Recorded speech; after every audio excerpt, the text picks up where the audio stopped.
Hi, I'm Willie. Welcome to my channel. Thank you for being here. I appreciate each and every one of you.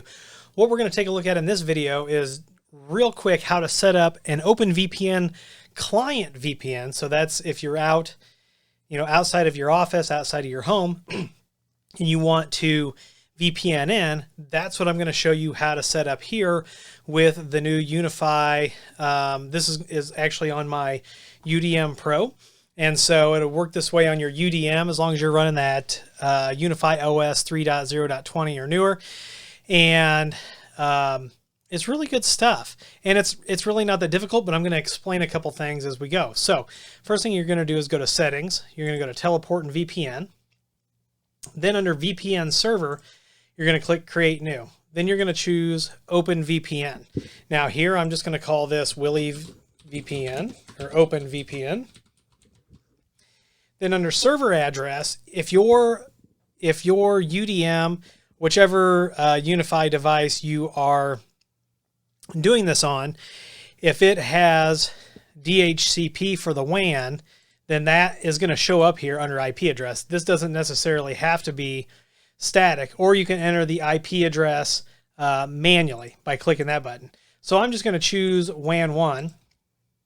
Now, also, if you do have a DHCP address, you'll probably want to set up dynamic DNS, and then we'll take a look at the config file, and I'll show you where to put that.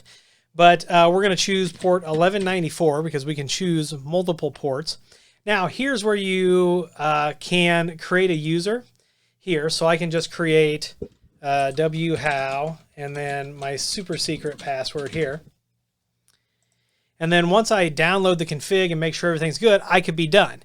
Now, if you have a Windows server, you have a Synology server or something else, and you want to actually authenticate this with users on that other system, then this is where you would create that Radius profile, and you would connect it to your Windows server, your Synology, any other LDAP server, Active Directory, what have you. And that's where you would do that, is under manual. If you want to see a video on that, let me know down in the comments. But this is really all you need to get going. So we'll go ahead and apply the changes there. And I'll go back into this because I can download that config file, right? So here's the config file. This is what you need to install on your computer or your phone. So I'm going to click download. And what we're going to do is we're going to bring this up in a notepad, and we're going to explain a couple of the things inside the file. All right, so here is the actual OVPN file. And you can see right here it has remote, and then it has the IP address of my WAN and the port. Now, if I have dynamic DNS configured, or DNS period, I would put in my FQDN here, and I would leave the port the same. Now, this option right here where it says redirect gateway, if this is commented out, so if there was a hash sign before this like this, what that would do is you would effectively have split tunnel with your OpenVPN, but with this by default, it's going to direct all of your OpenVPN traffic through the OpenVPN connection through the UniFi device.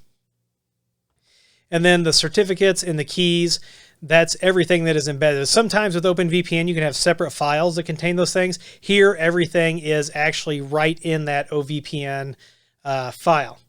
All right, so if you don't have the OpenVPN client installed on your Windows machine, I suggest using the community downloads, and you can just do a Google search for OpenVPN downloads, and I always grab the latest, greatest for whichever platform I'm using. So I would be using a 64-bit MSI installer for my computer here. Now, if you're on a Mac, I suggest you use TunnelBlick for this. Now, once you've got your configuration downloaded and you've got OpenVPN installed, you're going to have this, you're going to have a little OpenVPN client down by your clock. Now, you can't see it because I'm actually in the way here. So what I'm going to do is I'm actually going to click on that. I'm going to click import file, and then I would go to where that file is at and select that file. And once I do that, it's imported. I just use my username and password, and I connect to the VPN, and all should be good. So if you've got any questions about that, let me know. It's pretty straightforward.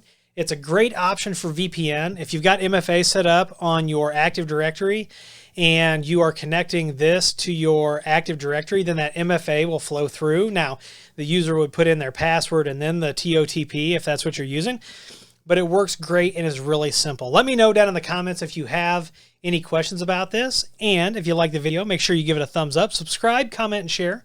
Follow me on Twitter and TikTok. Those links are down below, along with all of our affiliate links and our Patreon link if you'd like to support the channel.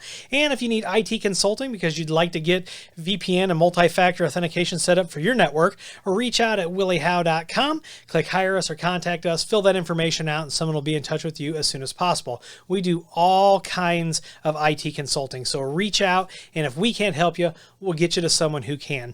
That's our promise to you. Once again, I'm Willie. I want to thank you for being here. And as always, I'll see you in the next video.